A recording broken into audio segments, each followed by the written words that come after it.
नाम दीक्षा से पहले कौन सा ज्ञान जरूरी है? कुछ आदतें बदलनी पड़ती हैं और कुछ नई आदतें अपनानी पड़ती हैं। ऐसे कई किरदार हैं जो अपना डेरा बनाकर ये कमाई कर रहे हैं। एक छोटी कक्षा का छात्र, उसके प्रश्नों के उत्तर ना मिलने पर वो प्रश्न बढ़ते रहते हैं। नाम ज्ञान हासिल करना है तो संपूर्ण सवालों के जवाब अनिवार्य हैं। नाम दीक्षा से पहले कौन सा ज्ञान जरूरी है? जब मनुष्य सोचने लगता है कि यही समय है जब उसे भगवान के नाम ज्ञान की प्राप्ति करनी होगी, नहीं तो मनुष्य जीवन व्यर्थ चला जाएगा। और फिर वो इंसान भगवान की खोज में ज्ञान बटोरना शुरू कर देता है।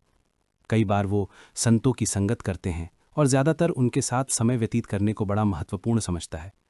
कई बार वो इस संगत के चलते अपने पारिवारिक समय को फिजूल मानकर किसी धार्मिक स्थान पर सेवा करना शुरू कर देता है।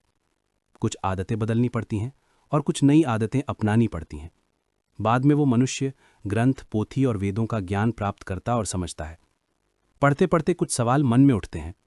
ये सवाल किताबों में ना होने से उसे किसी संत से विचार विमर्श करने की ज़रूरत पड़ जाती है। और कुछ सवाल ऐसे भी होते हैं जिनका जवाब पाना वो ज़रूरी नहीं समझता।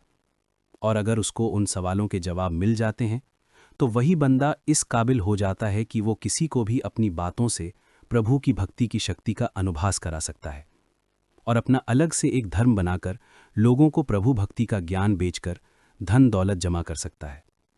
इसे कहानी समझने की भूल मत करना, क्योंकि ये असल जीवनी पर आधारित है और ऐसे कई किरदार हैं जो अपना डेरा बनाकर ये कमाई कर रहे हैं। परंतु अगर वही बंदा उन जवाबों से असहमत होता है तो उसे दुनिया की कोई ताकत नहीं बदल सकती। उसके प्रश्नों के उत्तर ना मिलने पर वो प्रश्न बढ़ते रहते हैं और एक ऐसा समय भी आ जाता है कि कोई संत इन प्रश्नों के उत्तर देने में सक्षम नहीं रहता।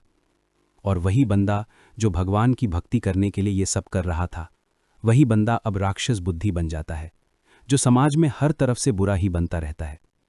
आपको एक उदाहरण देकर समझाते हैं।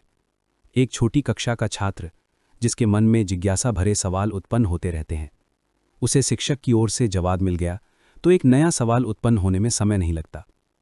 उसकी प्रश्न पूछने की जिज्ञासा इतनी उत्सुकता भरी होती है कि जैसे वो इन सवालों के जवाबों को दृढ़ सत्य मान लेना चाहता है, क्योंकि उसे ये लगता है कि शिक्षक को हर सवाल का उत्तर पता है। और अगर शिक्षक ने छात्र के बार बार पूछे जाने पर आपत्ति आती है तो वो छात्र को चुप करवाने के लिए एक झूठ बोल देता है, पर छात्र उस झूठ को भी सत्य मान लेता है। बाद में वो उस झूठे जवाब के संबंध में जितना भी ज्ञान अर्जित करता है, सब उस झूठे मतलब के तहत ही करते हैं। आज की वीडियो यही बताएगी कि नाम ज्ञान हासिल करना है तो संपूर्ण सवालों के जवाब अनिवार्य हैं। अगर तुम में से भी कोई परमार्थ के मार्ग पर चलना चाहता है तो ये याद रखना कि आपको कोई सवाल मन में नहीं रखना।